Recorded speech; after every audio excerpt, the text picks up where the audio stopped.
সূরা তাওবার মধ্যে আছে আবু তালেবের মৃত্যুর পরেও নবী আবার আল্লাহর কাছে হাত তুলে বলছে, আল্লাহ আমার চাচাটারে মাফ করে দেন, আমার চাচা জাহান্নামের আগুনে জ্বলবে। আল্লাহ আমি এটা মাইনা নিতে পারি না।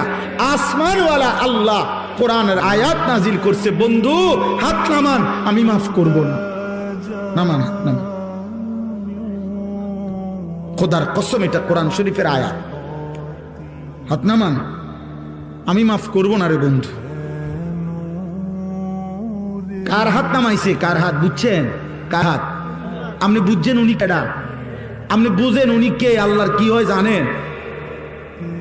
কলজাটা, কলজা, ওই মালিকের কলজার টুকরা এটা।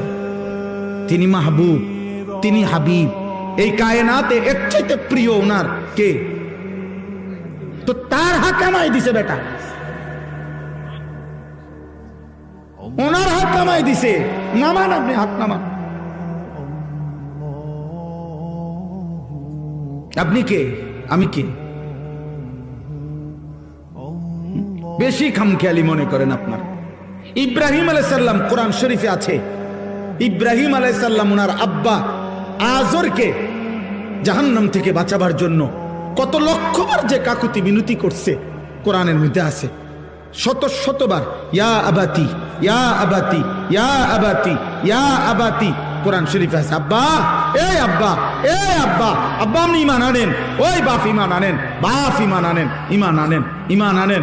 আপনার জাহান্নামের আযাব ধরে ফেলবে রে আব্বা, আপনি শয়তানের গোলামি করেন না রে আব্বা। এইভাবে বলছেন। আসমানওয়ালা বলছে, ইব্রাহিম খলিল হইতে পারো তুমি আমার, আমি তোমার বাপের হেদায়েত দেব।